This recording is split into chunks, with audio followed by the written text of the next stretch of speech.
Hello students, Sai Ram. I welcome you all to Science Class 6, Chapter number 13, Fun with Magnets of your NCERT Science textbook. We have almost reached to the end of this chapter. Recently, we have learnt many activities, many facts and properties and also application of magnets. Today, let's see what we are going to learn in this chapter.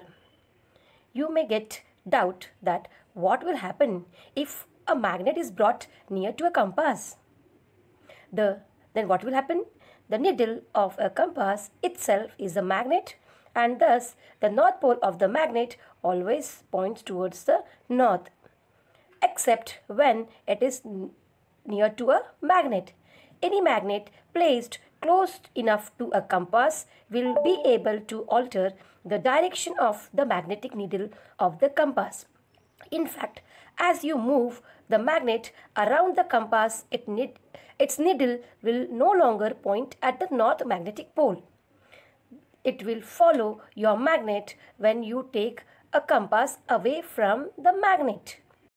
If you will bring the magnet which you are having in your hand away from the compass, again the magnetic needle of the compass will point towards the north-south direction. So we can conclude that the north end of the compass is attracted by the south end of the magnet. So now we know a magnet, when placed near a compass, influences the magnetic needle present inside the compass. Children, as we all know that magnet attract other iron objects. Yes, it is good and advantageous, but having fun with magnet also has some limitations. Now we are going to learn about a few cautions while handling magnets, or let us learn a few precautions about the magnets. Children, magnet has a tendency to lose its magnetism of its own accord. It's known as self-demagnetization.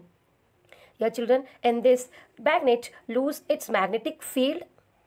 This is known as demagnetization. So children will see how we can reduce this demagnetization.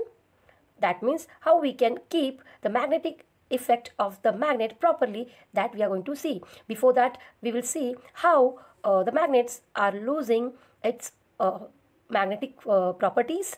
First, here magnets lose their magnetic properties as they are heated, hammered or dropped from some height. Heating leads to demagnetization of a magnet. Second, magnet should not be hammered or beaten so hard as they will lose their magnetic property in that cases. And third one, magnets do not work properly when they are dropped from huge heights.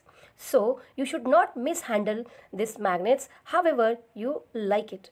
They should be saved properly. There are some methods or procedures to store these magnets as they become so weak when they are not stored properly. So we should keep these magnets, or we should store these magnets properly.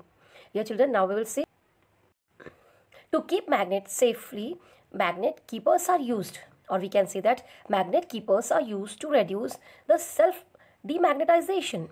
Magnetic keepers are a piece of soft iron. Here children, now we will see the procedure to keep bar magnet safe. As first is take a pair of bar magnets, then keep them in pairs with their unlike poles together facing to the same side. Here you can see in the image, both these bar magnets needs to be separated by a piece of wood, and then the two soft iron pieces, or we can call them as magnetic keepers, should be placed across the ends as you see here in the image. So this is the way to keep bar magnets safe. So this is the procedure to keep here this bar magnet safely. Now children, what about a horseshoe magnet? How do we store it safely? For a horseshoe magnet, here children, what we have to do, keep a small piece of iron bar, or we call this as magnetic keepers, across the poles and safely store it properly. As the magnetic effect is influenced on electrical appliances, magnets should not be kept nearby these electronic devices such as cassettes, mobiles, TV, music systems, CD, computer, etc. so that magnets do not disturb their activity due to an external magnetic effect which is created by magnet, which alters this their activities or these devices activities.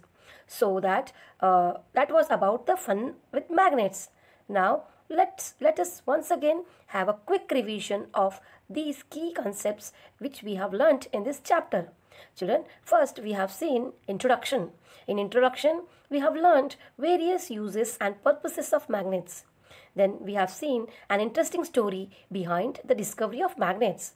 Then next in this chapter we have seen how to differentiate magnetic materials from non-magnetic materials by using magnets according to their property with respect to a magnet. Then we have learnt that a magnet has a north pole and south pole. Then children, from an activity we have seen the like poles, they always repel each other, and unlike poles they always attract each other. Then we have seen about a compass, and then we have seen how to make compass by our own. Then in that next we have seen how magnets play key role in finding directions while traveling, and then we have learnt an activity how to make our own magnets. And just now we have in last online session we have seen how we have discussed about attraction and repulsion of magnets, and today we have seen few precautions to be followed while handling magnets. So this is about the fun with magnets chapter in your textbook. Students, here we have completed this chapter number 13 in today's session. Goodbye children. Here I am ending this today's session. Goodbye.